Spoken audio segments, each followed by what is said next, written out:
Welcome to the Women in Investing podcast, Champions with Checkbooks, where the members of our network talk about their investment journey, their learnings, and white spaces in the market that are waiting to be disrupted. Women in Investing is a community of capital allocators and venture capitalists. We were founded in 2017 to create a platform for women investors, and we are excited to say that after hundreds of meetups, masterclasses, mentoring programs, and collaborations, we are over 400 members strong. We hope you enjoy and benefit from these conversations. This is Maya Chandrasekaran for the Women in Investing Network, and I'm really excited about our conversation today with an old and dear friend and a longtime supporter of our network. We have Anjali Sosale from Waterbridge Ventures, and we're going to be talking about her journey and where she gets her conviction from. What is she looking at right now? So we'll jump right into it. Welcome, Anjali. Hi, Maya. Thank you so much for hosting me. Excited about having this conversation. Kudos, by the way, on all the amazing trailblazing work that you do at the network, and more power and praise to you. Thank you so much. We're going to kick off with a little bit of a rapid fire just to warm everyone up. How long have you been an investor? I've been an institutional investor for 4 years. I've been a CVC for 4 before that, and a banker for 10 before that year. So, what keeps you excited? Just the opportunity to meet new people building in extremely diverse and complex problems every day. Every day is literally a new day, and I think the constant feeling of not knowing anything but still getting to meet extremely intelligent people. I think that's what keeps me going here. You've been doing this for a while. What aspect of the job surprises you still? I think you're only as good as your last deal. So you just have to constantly keep staying in the know. I don't think anyone can say that they know everything. The amount of dynamism that's there in the industry, the number of new sectors, sub-themes, trends that we see, just staying on top of it. You have to be on your toes. You have to be on your toes. I think here the ability to unlearn is as important as the ability to learn and relearn, and just super important to stay relevant. I think that's critical in this business. Yeah. Are there any investors who's anywhere in the world whose work you really admire?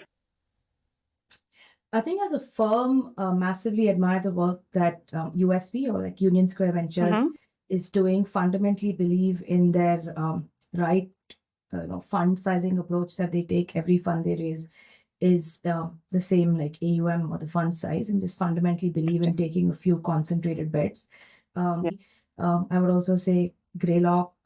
I think back over here, I'm a big fan of the work Artha did before Lightrock came in and took over their business.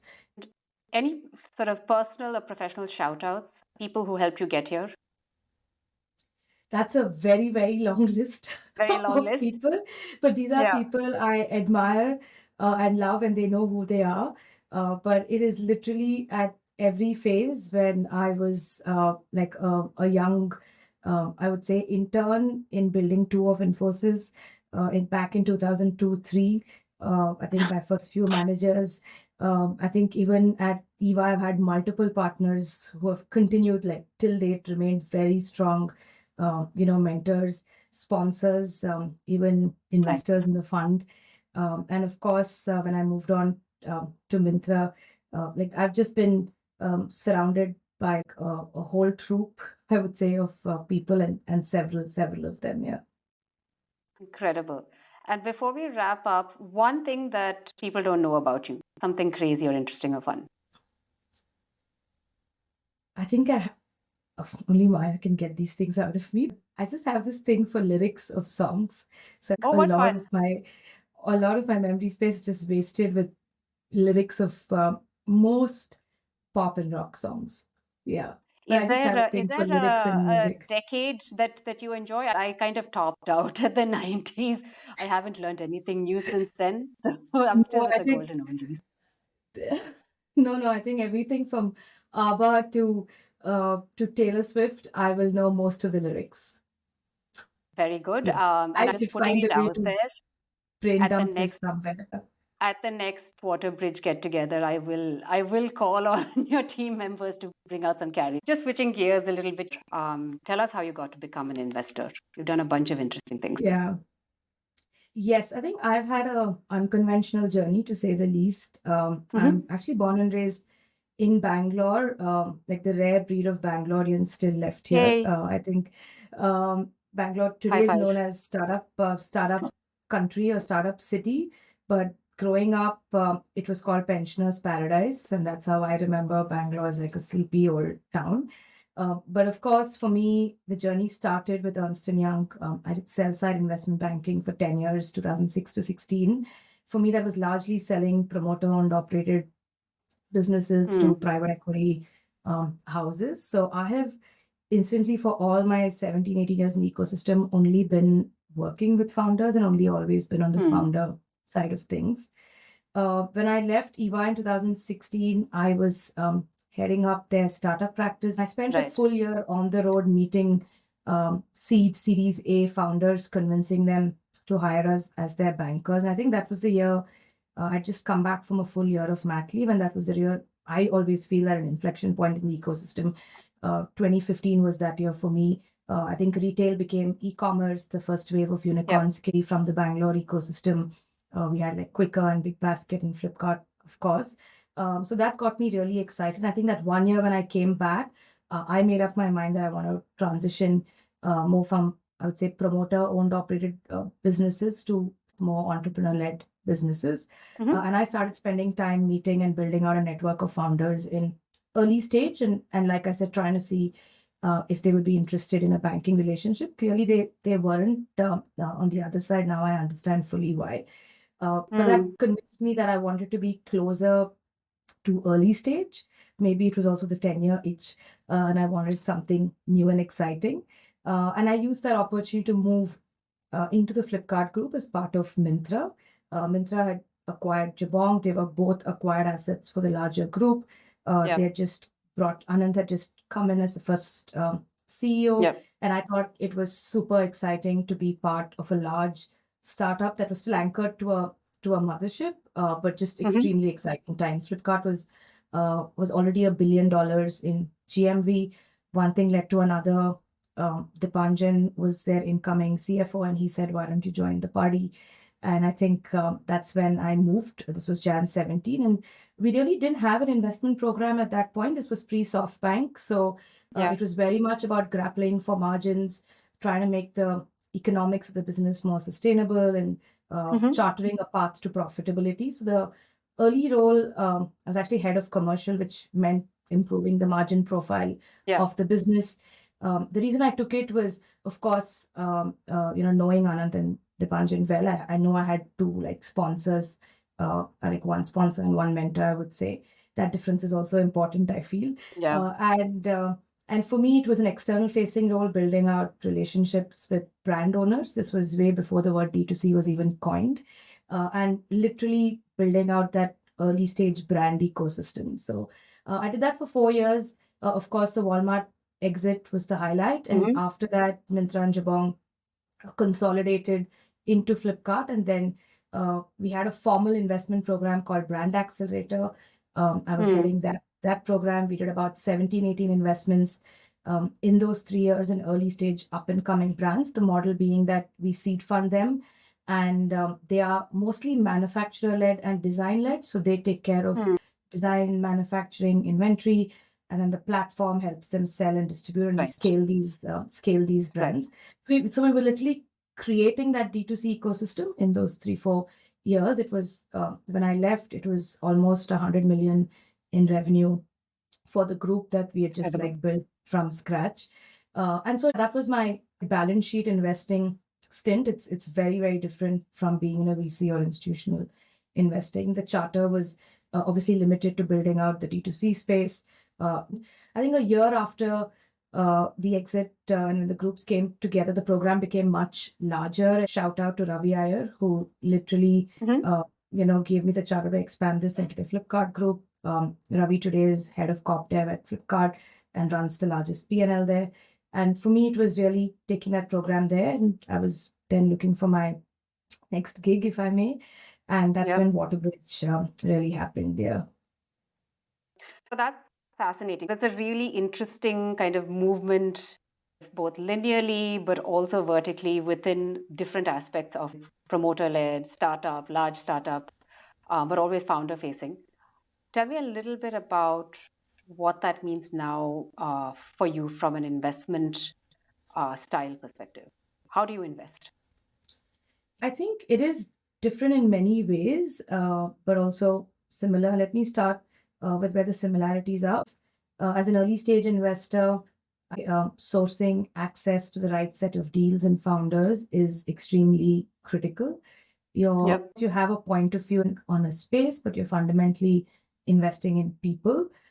So I think just being in the ecosystem for so long, and that too in the consumer tech ecosystem, that really compounds and with time. For me, that's really come in handy in building out the sourcing net and the ability to cast the sourcing net wide and partner with the right sets of entrepreneurs. And the second thing, having always worked with founders, is just your pattern spotting ability with the kind of people you need to back. I think having done so many deals over the years, you almost start forming patterns in your head on the type of founder personalities, both positive and negative signaling at early stage that you could pick up from in terms of the kinds of people and personalities that you need to back. And I've done both a consulting as well as a startup slash operator role.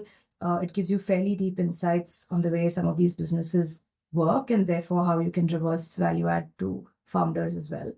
But having said that, the learning curve is massively steep, and where it's different is the charters are not narrow. Don't talk about payback periods or downside at all. You're only talking about the moonshot here and about how big this can get.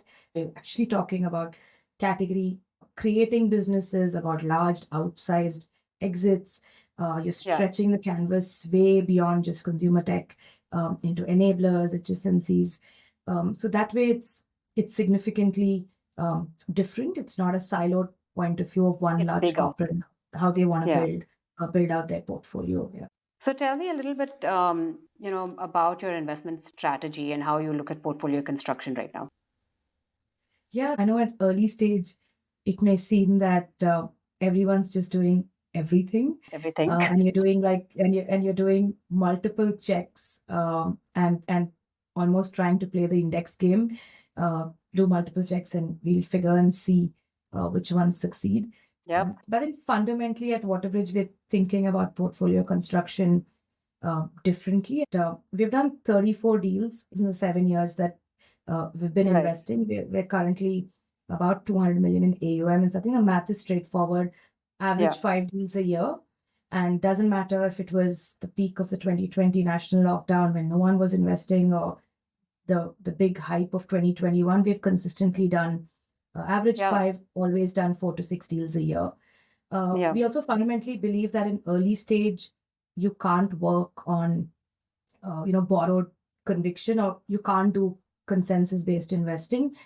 You really have to have an opinion on a market, on a business model, and almost seek out founders who are building in that space. So I always say that the magic happens. Quite proactive. Yes, so 50% of all the deals that we source and we see are outbound led at Waterbridge. So our style has been to frame a thesis in different sectors. We currently have 8 active theses that have been published. And so if you follow us on LinkedIn or go to our website, you'll see that every 2 weeks we have like a sector note. We had something on age tech last month we had something on synthetic biology. But we keep coming up with micro theses that all conclude from a larger macro thesis. And our belief is that if we seek out the best founders building in the space, meet like multiple types of business models, founder teams, and then you almost choose the right team you want to back. So for us, as much as it is about founders being ahead of markets and backing the right founding team, fundamentally and primarily, we also need to have strong conviction on the sector or the space. So therefore, without exception, all our deals have been lead checks. And by lead check, I mean we're we never like join a party or join a club deal. All our checks are always first institutional VC. We're always leading the round. And more importantly, our pitch to founders specifically is that don't look at us as a 1 to 3 million first check. We typically keep supporting you and investing in you up until Series C. So if you look at Elo, one of the companies in our portfolio that raised a large 22 million growth round this year, one of the few that were raised this year. We did a 250K first check in 2020. We did a 1 million check in 2021. We did a 2 million check in 2023, and we did a 5 million check in this round that just closed. So that's our style. Come in early, lead the round, but continue to back our founders till they really break out and therefore like just increase their odds of success in those first 2 years, which are the hardest 2 years to build in. I like the term borrowed conviction. It sounds like it's a very sort of deep learning and almost like an intellectual approach to going out there and finding the companies that fit your strategy. On that note, we'll just quickly segue into, you have 8 thesis areas. Are there any 1 or 2 that you're really leaning into right now? Our 8 are climate, deep tech, SaaS, consumer education, fintech. But the one I really want to pick is manufacturing tech. In the last avatar of our thesis, you'll also see that all our theses at Waterbridge are normally suffixed with a 1.0 or 2.0, and I would put manufacturing tech in the 2.0 because the 1.0 version of it was tech for SMEs in India and more like India domestic B2B plays. We did business in the last fund, which was taking traditional footwear manufacturing factories directly to offline general trade retailers. For us, this avatar, I think China Plus One is playing out well. We're at that inflection point where we believe fundamentally that SMEs can come of age and they can be tech tools and platforms. It could be in cross-border commerce. It could be in just digital transformation of factories, making factories smart. So we've coined something called the DPP framework, which is basically demand enablement for India manufacturing, like a cross-border demand, India to the world, and platforms that drive demand to India SME. Then we have P, which is productivity, and this could be labor productivity or just shop floor productivity.